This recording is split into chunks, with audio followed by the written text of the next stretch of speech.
If you actually want to lose weight fast, you want to lose your next 30 pounds, you have to do it the specific way. And the fastest way is not what you think. Following the same bullshit, trendy shit that you've done for years will never get there. We have to fix the inner game, all of those things. And we have to make sure the plan is sustainable for a busy life like yours. If you do those two things, you'll have the fastest and most sustainable results you've ever had, and you won't lose them.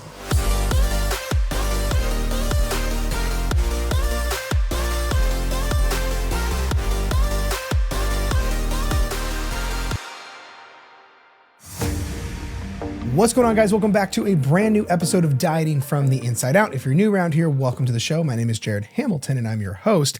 And in today's video, I'm going to show you how to lose your next 30 pounds in 2025 fast. Now, we're just going to jump right into this thing. Here's what you have to understand. Like, just calling it like it is. The fastest way to lose weight is slow. And the slowest way to lose weight is by trying to do it fast. Like, I know you probably hate hearing that, and you might be thinking like, well, that was kind of clickbait, your title of the episode. But here's the reality. Like, whether you want to call it clickbait or not, I'm literally showing you the fastest way to lose weight that's still sustainable. But the problem is what you're thinking of fast is not fast. Like, on paper, do you want to lose weight fast or slow? Well, you go, well, fast. If you want to lose 30 pounds, you don't want to lose it in, 8 months from now or a year from now. You want to lose it like yesterday.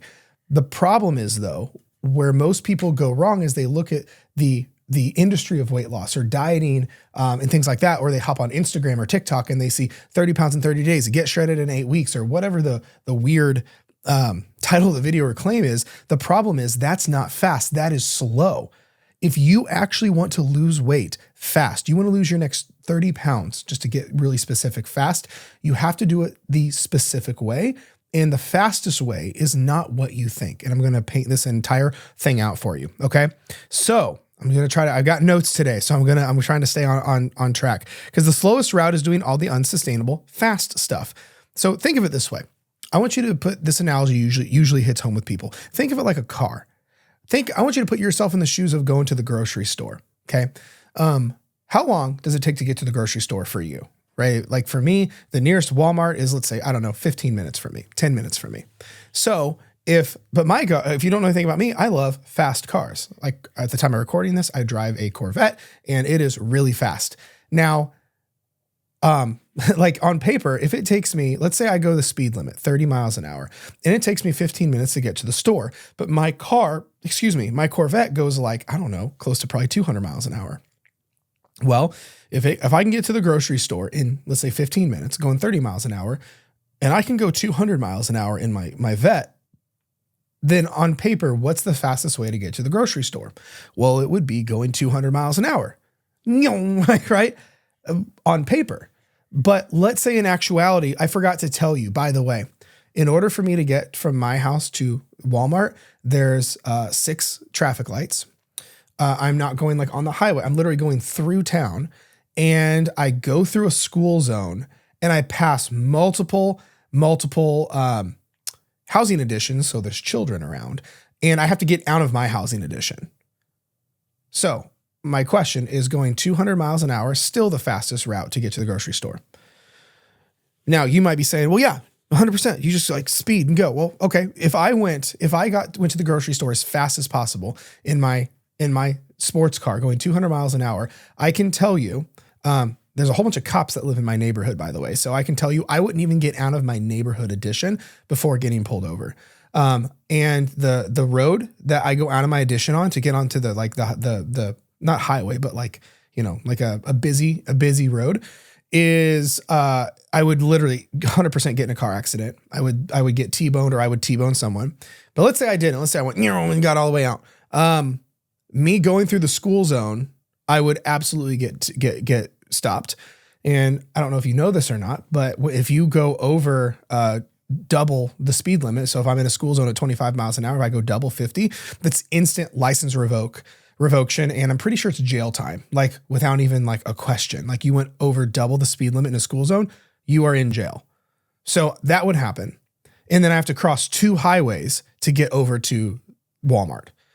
So if it takes me 15 minutes to get to the grocery store, going 30 miles an hour, is going 200 miles an hour still the fastest route? No, it would actually be the slowest route, because I would be getting in car accidents. I would be getting pulled over. I would be getting taken to jail, and I would be getting caught at everything in between. I would probably run someone over.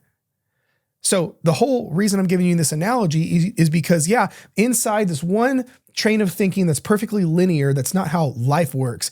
If the speed limit is 30 miles an hour and it takes me 15 minutes to get to the grocery store, going 200 miles would get me there faster. But in actuality, other variables fuck that up. Other variables make it where, like, no, it would actually slow you down, because I would get pulled over and thrown in jail, and accidents would happen left and right. Your journey is the same way. You've been so obsessed with losing weight as fast as possible because you hate the way you look and feel. And I get it. I totally understand where you're coming from. But just because we don't like the way we look and feel and we're feeling really low doesn't mean we need to operate out of a state of desperation and make dumb decisions. If I'm in a huge hurry to get to the grocery store because I forgot something, going 200 miles an hour is not a valid reason, or that is not a valid reason to go 200 miles an hour to the grocery store. With this analogy, it's no different here. Well, I got a vacation coming up. Well, I've got like high blood pressure. I get it. Trust me, I coach people every day with these issues. I totally get it. But you doing something irresponsible and dangerous is just going to make this take longer. If you have urgency now because of a medical issue or because of a vacation or a wedding or what have you, I get it. But you being reckless in your approach is going to make that worse. Hopefully this is starting to change some perspective. So when it comes to this, what's the fastest way to get to the grocery store? It's following the rules of the road. It's slowing down. Isn't it weird? The grocery store thing is you slow down and it actually speeds you up long-term than doing the other stuff that, like, going fast. It's no different here, because what happens when you start to try to get in a huge hurry to lose weight and you start slashing calories down to like toddler levels, you start skipping meals, you start working out too much, you start ignoring what you feel, you start hiding sugar, you start restricting and giving up date night and all the things that lasts for a couple of weeks. But then what happens? Binges come out. So all the work that you did to make progress during the week, you lost it on the weekend. Just like me, if I took off at 200 miles an hour, I was good for this mile, but then I got pulled over for a half hour. It completely undoes everything. You restricting to be good, to speed things up is causing the binges that slow you down. You trying to isolate yourself and get rid of your favorite food and stop going out with friends and date night is actually, it may in the moment seem like you're cutting calories and you're going to speed things up, but then all of a sudden you go, I don't give a fuck anymore, or I know what to do, but no, don't do it. Or I just had a low moment and I broke, and you binge, or you fell off, or you emotionally ate, or whatever the case may be.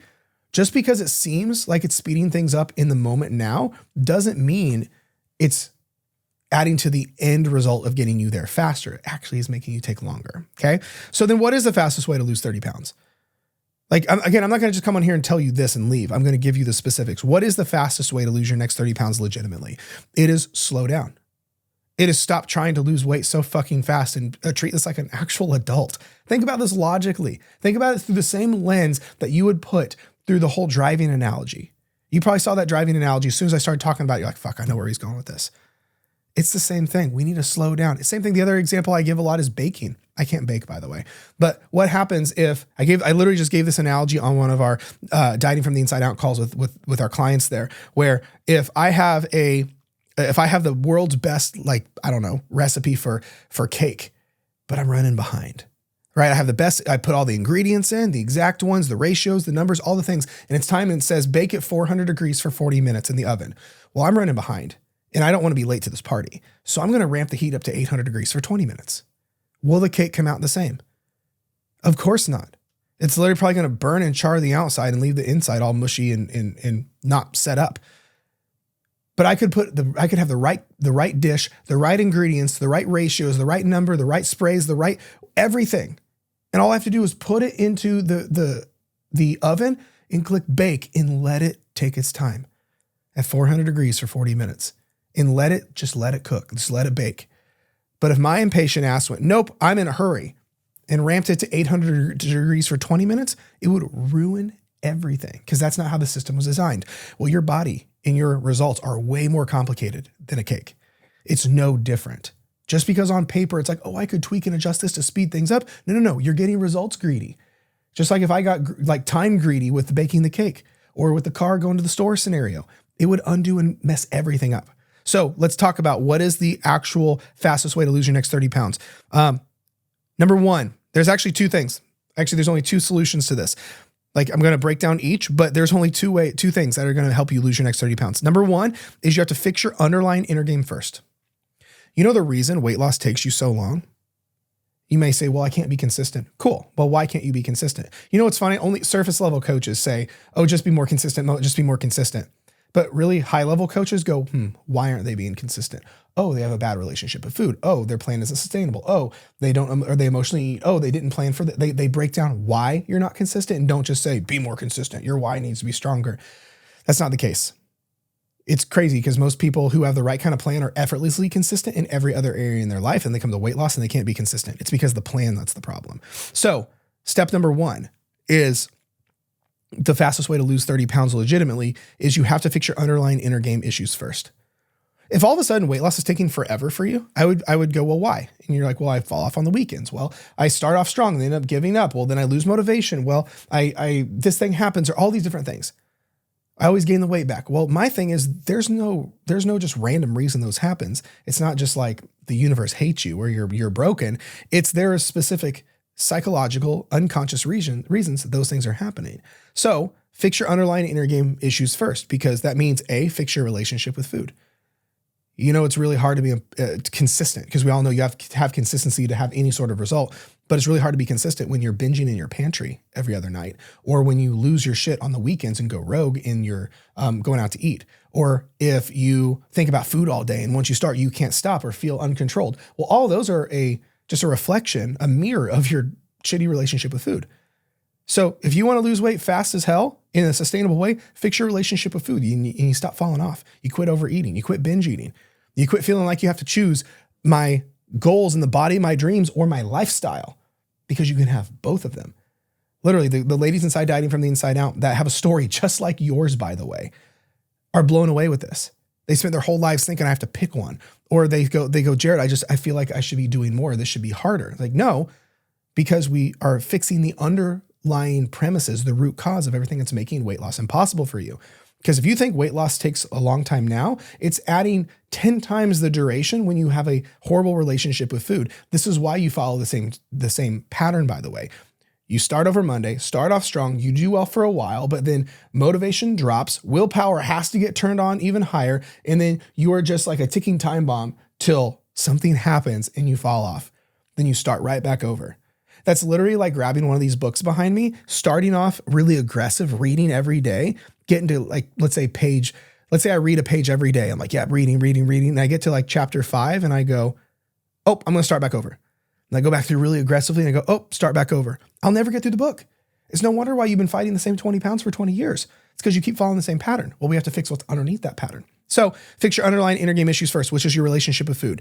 Then how you cope with your emotions. The second piece of this. For example, like, I don't want to confuse you. I have these down into these two big premises, but we're still under the inner game issues. So I've got A, B, C, D, E. I've got 5 things under your inner game to fix. So for context, I don't want to confuse anybody.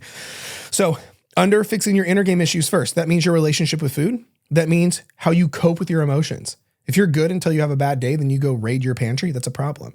If you're good until you have a stressful day and you all of a sudden you go binge through a drive-through, if you're good until all of a sudden life gets sticky, uncomfortable, your kids are going through something, you and your husband or spouse are fighting, whatever, you're literally one emotionally charged moment from losing everything. So that's why we have to fix how you cope with your emotions. We also, ABC, we have to get to the root cause of your patterns. You realize the patterns that run unconsciously for you are no accident. They run for a reason. It's because you've been doing them probably since you were a little kid. Most of the things that you probably are listening to this and you probably could think back to times when the food noise started, to when the binge eating started, to something your parents said to you, to the diet you were put on. I was a Weight Watchers kid. I was put on Weight Watchers at 11 years old. I started counting points. I could tell you the moment it happened. And then that set up so much struggle from there on out. I could tell you so many of those things. Maybe it was a nickname you were given when you were younger. So like maybe you were given the one that popped off on Instagram the other day. I did a skit about this. A lot of you guys were called garbage disposal growing up. Well, then all of a sudden, what do garbage disposal do? They overeat. They continue to eat when they're past full. So then that may have been the moment when you were little, these things started, right? We have to get to the root of your patterns. If you want to lose your next 30 pounds and love the way you look and feel in all of your clothes, where you're excited to get your picture taken again, you have to get to the root cause of your patterns. Otherwise, you have to understand the number one reason you sabotage is because you make progress. How crazy is that? The number one reason you self-sabotage, it's not because you're broken. It's not because of a willpower thing. You work hard enough. Let me think about it. Like you crushing your career, your family, your life. Effort is not your issue. It's because it's a pattern that's been how things have gone forever. It's the same reason you put your pants on the same way every single day. It's the same reason you start on the exact tooth you start on when you brush your teeth every day. It's the same reason you write with the same hand every day. It's the same reason you do everything in the order of operations that you do every single day. It's because it's a pattern-driven thing. But most of you listening, your pattern is to fall off. Your pattern is to sabotage. Your pattern is to gain weight. Well, if you don't fix that pattern, you'll never get to the other side of the road in that has the life that you've always wanted, that you love the way you look, love the way you feel, free around food, travel effortlessly, the whole works. It'll never happen because your pattern is getting in the way. This is why we have to do the inner work to fix the pattern. Okay. Next, we also have to stop the food noise. If you think about food 24/7, and if you can't stop obsessing about food and what you eat, when you eat, how you eat, and that's just that constant thing playing in your head all day, it's going to make it really hard to be consistent and lose your weight. Here's the crazy part. Most people don't realize most people go through this and they add more rules, more restriction, more parameters, less food, less sugar, more rigidness. That makes food noise 10 times louder. Literally, one of the first things that we fix in my program is food noise. For the ladies inside Dieting from the Inside Out, it's one of the first things we go through and fix, because I know if we do not fix food noise, everything else gets 10 times worse. Here's what's crazy. If you have food noise now, picture food noise being a fire. Trying to lose weight while having food noise is like pouring gasoline on said fire. It just makes it worse. This is why in my program, you have to earn the right to lose weight, because we don't do fat loss things and start to intentionally lose weight until all these inner game issues are fixed. That's how much, I put my money where my mouth is on this. Like when I say you have to fix your inner game first, it's not just like, oh, you probably should. It is an undeniable fact. If you do not fix your inner game, you will never get to where you want to be and keep it. You will never lose the weight. You will never have the body of your dreams, and you will never be happy, fulfilled, and free, because it's impossible to keep those goals, get them first and foremost. But let's say you just had really good willpower and you got to it. You're never going to keep them without this inner game stuff being fixed. It's impossible. What house stands with no foundation? You could put all the time, energy, money, effort into making it pretty, having the greatest walls, having the best shingles, having the best roof, have it furnished the best in the world, but you could have that mansion, but if it doesn't have a foundation, it will crumble within months. And you wonder why your journey, your transformation crumbles within months, if it even lasts that long, is because you don't fix the foundation. Because it's way sexier to lose 30 pounds in 30 days than it is to fix your relationship with food. It's way more mentally stimulating to go, oh yeah, we're going to lose 5 pant sizes in 5 weeks than it is to become emotionally regulated. I get it. It's not sexy, but I don't know how sexy it is gaining your weight back. I don't know how sexy or fun it is losing all this weight and then having that rug ripped out from under you and you gain double the amount back. At least for me and my house, for me and the people that we serve in Dieting from the Inside Out, we wait to do all that stuff. Because if I know from my standpoint, it's the curse of knowing what I know is it is irresponsible for me to take someone into a fat loss phase knowing their inner game is going to sabotage every bit of it. So what do I do from an ethical standpoint? I don't let my clients lose weight until inner game is fixed. This is why my program is not for everyone, is because if someone comes to me and says, Jared, I'm ready to lose weight now, I want abs right now. I've had people literally with credit card out and saying, Jared, I just need to lose weight now. I go, your relationship with food isn't very good. We got to fix that first. I'll do it after the wedding. Sorry, I don't think I'm your person. It's because I can't sleep well at night. That's immoral in my opinion.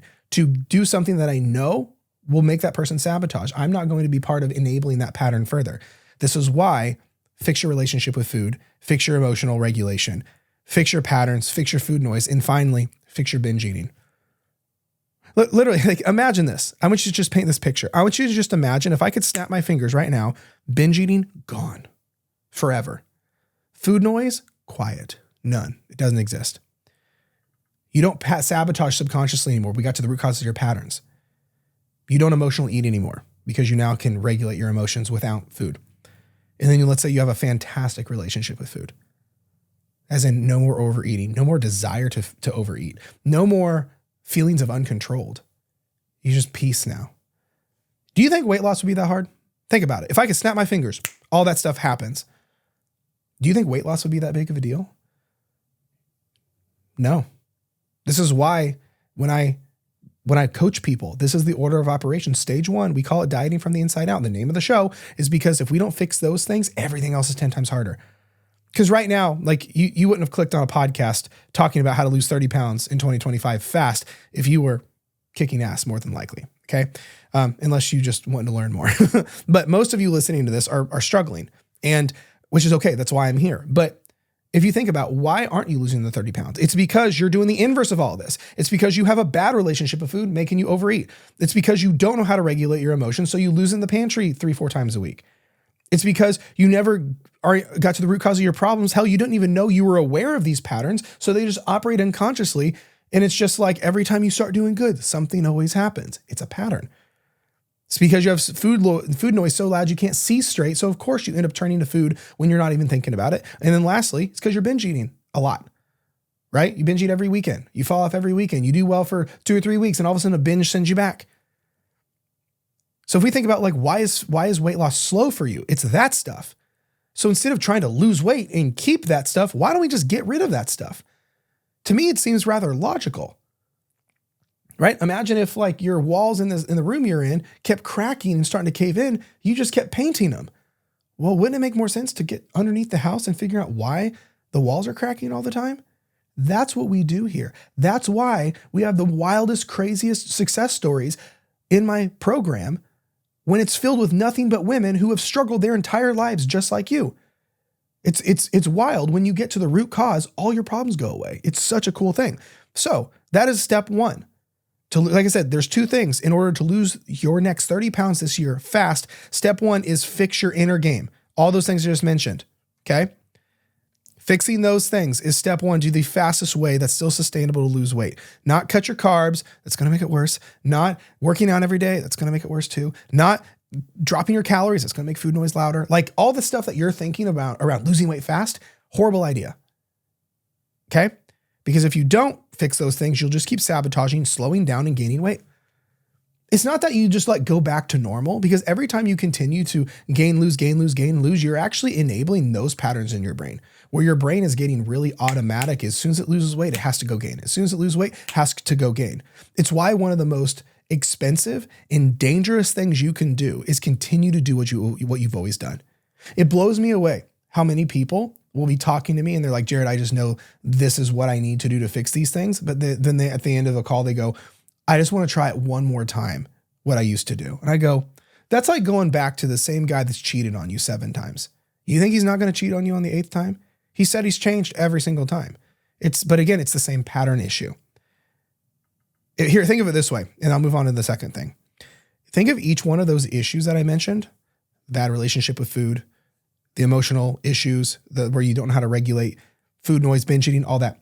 Think of all those like an anchor in your boat, but you're trying to lose weight fast. Literally, you're like, I want to lose weight fast, but you have all that shit going on. You're in a speedboat trying to go to the other side of the lake, but you've got like a dozen anchors. You could either floor it metaphorically, but you're just going to burn out your motor, hurt the frame of your boat, and have so much extra effort that doesn't need to be there. Or you could cut every one of those ropes and you would go crazy, isn't it? But I want you to think about it. If you're sitting there going, yep, that's me. I have a bad relationship with food. Yep, that's me. Oh my gosh, it's like Jared's in my head. That's what's slowing weight loss down for you. It's not that your metabolism is the issue. It's not that you're somehow inherently broken. It's not your menopause. It's not any of that stuff. It is that you have all these anchors currently from what you're doing. But you got to go in and undo those knots to let go of those anchors. The problem is most people don't know how to do that, but you have to go in and do it. We have systems, we have processes. That's exactly what we do inside my program. But if you do not fix those things, you're just weighing down your speedboat, taking 10 times longer than it needs to be. Okay. Number 2, again, for losing your next 30 pounds and loving the way you look, loving the way you feel, fitting in all your clothes and love getting your picture taken. It's more than just weight. It's what the weight represents. Follow a plan that's sustainable for your life that fits in it seamlessly. It's crazy to me how many people say that they always gain and lose the same weight back over and over again, but they keep going back to things that doesn't fit in their life. Like the example I give is this. Imagine if you have, if you're listening to this, think of like all your family. It's probably you, probably a partner. You probably have a couple kids or more, and you probably have a lot of responsibilities and things going on. So think about the car you own. Why did you purchase the car, truck, van, SUV that you own? It's because it's what fits your life. Why didn't you go buy a Harley? Think about it. Why didn't you go buy a Harley? You may go, well, I don't like Harleys. Well, I get it. But like, does it fit your needs? Does it fit your family? You probably dress up to go to work. Or even if you work from home, you probably have kids. You probably have responsibilities. You can't carry groceries on a Harley. You have no desire for it. So why would you go buy a Harley? You wouldn't, because it doesn't fit your life. That's not what you do. That's not the phase of life you're in. You don't even want to. It actually sounds like more of a dreadful situation. It's going to mess your hair up. You got to buy all these extra clothes for safety and all this stuff. So the same thing goes for the plan that you're following. Why are you following a plan that's super strict, super rigid, working out all the time, that makes you literally isolate yourself from every other part of your life you find value in? Can't go on, because like I bet if you're following a trendy diet right now, you feel like you can't travel. You can't go on vacation. You have to wait till life is cool, calm, and collected. Otherwise, everything goes to hell. You probably have a list of foods that you're not allowed to eat. You probably have a list of foods that you feel like you are uncontrolled around because of those issues we already talked about. And you probably feel like it may not be in the cards for you to lose weight anymore because your life is just too busy, too chaotic, and you have too much going on. It's not the case at all. You're on the wrong plan. It's what I tell the busy women that we work with all the time. Like for context, like all the people that we work with, the vast majority of the ladies inside Dieting from the Inside Out are busy, high-achieving, career-driven women who's got a lot of shit going on in a calendar that never slows down.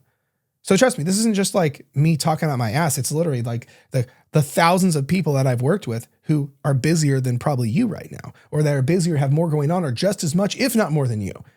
So you have to follow a plan that fits your life seamlessly. I was chatting with someone the other day. They said, Jared, I'm just, sometimes I wonder if I'm too busy. And I go, I don't think it's that you're too busy. It's that you lack a plan that works in a busy life. Think about that. It's because everything, like you're busy, and it's not an excuse by any means. You have a lot going on. You have everything on your calendar, probably from bedtime stories to board meetings to work to school to your kids to your husband to life to you probably maybe even take care of your parents. You have all these things going on. So of course you're busy. It's not an excuse at all. But this is why I don't believe when people go, oh, we all have the same 24 hours. No, we don't. Like, I don't have kids. Are you telling me I have the same 24 hours as someone with like 4 kids? Get out of here. That's not the case at all. But I can tell you, as someone who works with a lot of people with lots of kids, we just had a client graduate from the program who has, I want to say she had 6. And with this stuff, it's not a matter that you're too busy. It's that you lack a plan that's doable for a busy life. You're not too busy to brush your teeth. It's because you have a system and a plan that's good for a busy life to brush your teeth. Same thing with all the other things that you are crushing in right now. We just have to do the same thing here.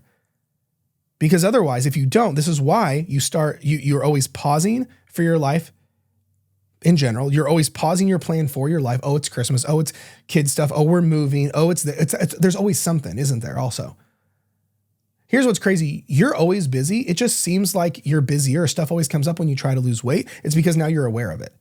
You've always got something going on. If you're not moving, you're helping someone else move. You got board meeting, travel, work, vacation, like everything. It doesn't stop. And it just doesn't feel like it's that big of a thing when you're not trying to lose weight because it's just your normal every day. But as soon as you start trying to lose weight, it's like, oh my gosh, I'm too busy for all of this.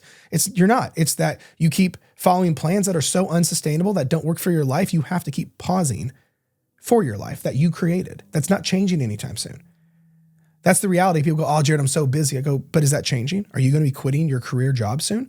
Are you going to be like not having your children at home for the next like 15 years? Whatever it may be. Of course not. So then it is in your best interest, if you want the goals you say you want, then we follow a plan that's sustainable and doable for your crazy ass life. Again, you built the life that you have, the busyness, the work, the schedule, the kids. You did all that because you wanted it. So why don't we just follow a plan that is so simple and doable so you aren't isolated anymore?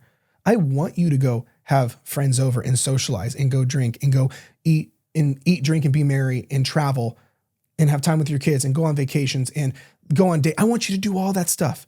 I hate the fact that you isolate yourself from those things though, because you're trying to lose weight. That tells me you're following the wrong plan. Because again, it's why you keep falling off and why you keep taking breaks. Imagine this. This is what I have written down. Imagine never having to exile dinner with friends, vacations, travel, and date night for weight loss. Imagine if you stopped isolating yourself.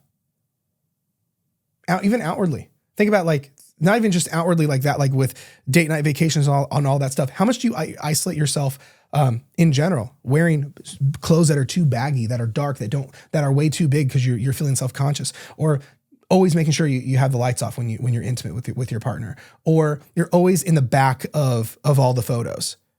You're always like trying to cut the angle, and instead of being present in the moment with your friends and taking the picture, you're more worried about what your waistline looks like, or if your arms look fat, or whatever it may be.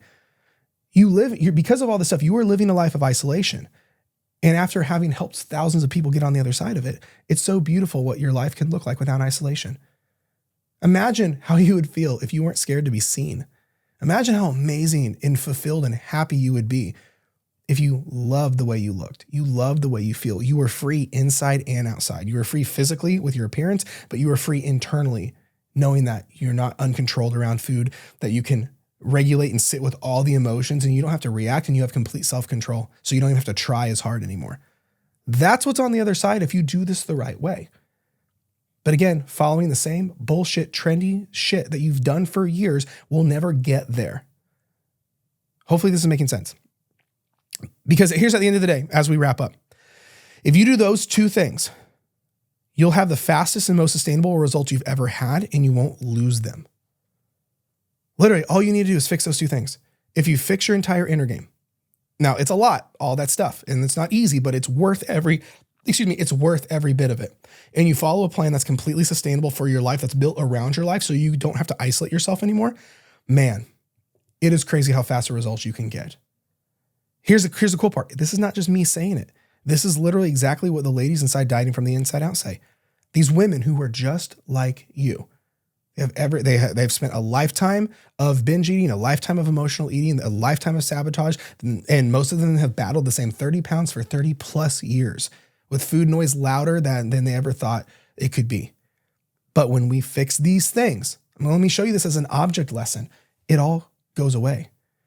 Literally, we have so many ladies that aren't even in our fat loss phase yet of the program. That's not till stage 2 because we have to get through the inner game stuff. And they're like, oh my gosh, just stopping food noise automatically made me lose weight. I'm already 10 pounds down and I haven't even tried to lose weight yet. We aren't even in a fat loss phase and already my clothes are fitting differently. Oh my gosh, I can actually see light at the end of the tunnel. I can see this is already working on my binge eating, so I feel more controlled around food. Oh, my husband's already been able to tell a difference. Oh, my kids are already starting to behave differently because I'm getting my stuff together. It's wild what can happen. Like for context, I want this to be I want you to see what is so possible when you do this the right way. I get messages every week like this about clients saying how easy it is, how much easier this is than what they were doing before, how much faster progress is than they expected. It's crazy. When you quit chasing weight loss, it's like it almost chases you and you fix what gets to the bottom of it. Because guess what? It's really hard to gain or to keep gaining weight and to not lose weight when you stopped binge eating, stop emotional eating, shut down food noise. It's almost like weight loss becomes a byproduct and it happens on accident is what happens to a lot of our people. It's how it's different than everything else they've tried. Here's what's funny is they even say how they feel like it should be harder. We get messages literally every week about the ladies in the program going, I feel like it should be harder. I feel like I should be eating less. I feel like I should be moving more. I feel like it should be more difficult. When is this hat going to drop? Because this feels too good to be true. Guys, I'm not trying to oversell my shit either. I'm just telling you what the ladies that have been in situations just like yours and lived the life that you're living right now of struggle are saying. When you fix your inner game and follow a plan that's sustainable, that's built for a busy life, and it's not that like the next shoe is going to drop. This is how it's supposed to have been the whole time. How peaceful and effortless fat loss is, so much they almost miss it because they aren't suffering. Guys, it's crazy. Imagine having fat loss so peaceful and so predictable and so doable that you literally almost miss it. It's crazy, but it happens because we have to change the approach. So remember, trying to lose weight the fastest is the most dangerous thing you can do. Again, you came to this episode because you're like, because the title literally said how I would lose 30 pounds in 2025 fast. in the same fast approach you've been trying to do it is the most dangerous thing you can do, and it's the slowest. Again, it goes back to the anchor analogy. You literally have a dozen anchors holding your boat down, and you're just trying to speed through it. We got to be more intelligent. We got to approach this differently. We have to fix the inner game, all of those things. And we have to make sure the plan is sustainable for a busy life like yours. Hopefully this is making sense. Now, here's the cool part. If you want something to follow like that with an exact plan and an exact support system that's proven, so this way there's no more theory or any more, I hope this could work for me, you should DM me the word freedom on Instagram, and I can see if my program, Dieting from the Inside Out, would be a good fit for you. Because again, like I said, this is literally like the Cliff Notes blueprint to everything we do in there. Like quite literally, we across the board with every habit, every system, every framework, every plan, and every piece of support inside that program. This is exactly how we do it. So you can have that life of that happily ever after you want, where you are free inside and out. And all that stuff I said to imagine, that actually happening for you. Again, most of the ladies in the program I have testimonials of them going, if you would have told me I could do all of this within like a year, I would never have believed you. I literally just did a couple episodes with Katie, came from the program. She's like, if you would have told me I could have done all this stuff, I literally wouldn't have believed you because it sounded too good to be true. Well, that's the sabotaging pattern that keeps coming up. If you can't even conceptualize it, of course, it's not going to let you in your actions. This is why continuing to do this on your own and doing the same shit you've always done is the most dangerous, most expensive, and slowest way to get to where you want to be. The fastest way is by doing what I just said. And if you don't know how to do it, or if you don't know how to implement it, I literally have my entire Dieting from the Inside Out program with individualized support all throughout in a proven system ready to go for you. If you want to see what that looks like, or if you want to see if it would be a good fit for you, just DM me on Instagram, freedom. And I'll know you came from this episode by DMing me the word freedom, just to @RealJaredHamilton, my Instagram. Otherwise, that's it for today's episode. I appreciate you being here. Thank you so much once again, and I will talk to you next week.